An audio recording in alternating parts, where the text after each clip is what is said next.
इन दिनों एक गीत बंबई में काबा बड़ा ही लोकप्रिय हो रहा है। उसी की तर्ज पर कुछ पंक्तियां हैं। बिहार में काबा, लालू के जंगल राज का अभियों डरबा, नीतीश के विकास का भरम बा। बिहार में काबा, भाजपा के मन में कमजोरी का भरम बा। बिहार में काबा, मतदाता का मरण बा। अब आगे बात करने से पहले मैं अपना परिचय दे देता हूं। नमस्कार, मेरा नाम है अभिषेक पांडे और आप देख रहे हैं भौकाली यूपी। पिछले वीडियो में जैसा कि हमने आपको बताया था, बिहार को राजनीति से और राजनीति को बिहार से अलग नहीं किया जा सकता। इतिहास इस बात का गवाह है। बिहार बहुत ही लंबे समय से राजनीति का केंद्र रहा है, चाहे वह 1975 में जेपी का आंदोलन हो या फिर चंपारण आंदोलन। वैसे आजकल तो बिहार में राजनीति ही खतरे में है। राजनीति खतरे में यानी लोकतंत्र खतरे में। बिहार में प्रतिस्पर्धी राजनीति और राजनीतिक विरोध की ज्वाला शायद बुझने से लगी है। वैसे इस मामले में बिहार अकेला नहीं है। उत्तर प्रदेश में बसपा भी इसी कतार में खड़ी है।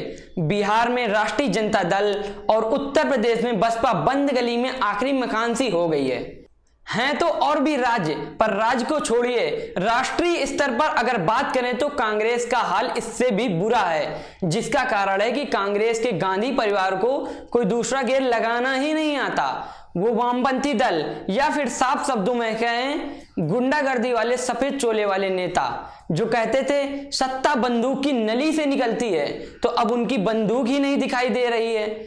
आजकल पक्ष हो या विपक्ष, नेताओं की सक्रियता दो ही जगह देखने को मिलती है, पहली सोशल मीडिया पर और दूसरी चुनाव पर। बात बिहार की हो रही है तो नीतीश कुमार का चर्चा में होना लाजमी है। नीतीश कुमार पिछले 15 वर्षों से मुख्यमंत्री हैं, लेकिन अब उनकी तो छाया सी दिखाई देती है। उनका सुशासन और राजनीतिक नैतिकता का आभा मंडल क्षीण सा हो गया है, लेकिन उन्हें डर नहीं है। मुझे इस समय मशहूर शायर वसीम जी का एक शेर याद आ रहा है, उसी को जीने का हक है जो इस जमाने में इधर का लगता रहे और उधर का हो जाए।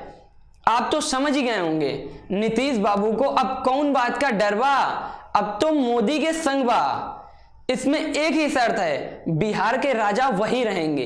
भाजपा ने इनकी यह शर्त शायद इसलिए भी मान ली क्योंकि भाजपा बिहार की जनता को लालू यादव के जंगल राज का डर नहीं दिखा पाती, पर नीतीश जी इस विधा के कुशल कारीगर हैं। शायद भाजपा के मन में यह बात है कि 24 वर्षों से केंद्रीय नेतृत्व होने के बावजूद 12 वर्षों से उप मुख्यमंत्री रहते हुए भी सुशील मोदी जी अब तक नेता नहीं बन पाए।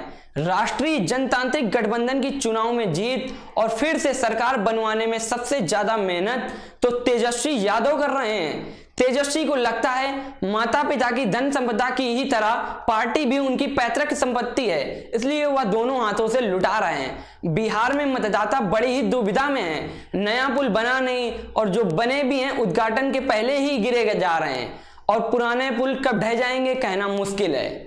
वैसे भी आजकल पुल नदी पर हो या राजनीति में बड़ी जल्दी जल्दी गिर रहे हैं।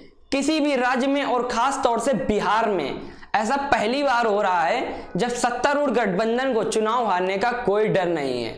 बिहार में जनता इस समय बड़े ही दुविधा में है, या फिर कहें विकल्पहीनता की चपेट में है, जो कि अपना नेता भी नहीं चुन पा रही है। अगर भाजपा चाहे तो नीतीश कुमार के विजय रथ को रोक सकती है, पर भाजपा बिहार नहीं बंगाल, असम और केरल की ओर देख रही है। इसलिए बड़ा दांव खेलते हुए बिहार नीतीश कुमार के हाथों से हारने को तैयार बैठी है। बिहार के राष्ट्रीय जनतांत्रिक गठबंधन में दोयम दर्जे की पार्टी बनी रहने के लिए भाजपा अभिशप्त है। कमजोर नीतीश कुमार और आत्मविश्वास की कमी का शिकार बिहार भाजपा मिलकर बिहार की सबसे बड़ी राजनीतिक ताकत है। या खुश होने की बात है या दुखी होने की, आप तय करें।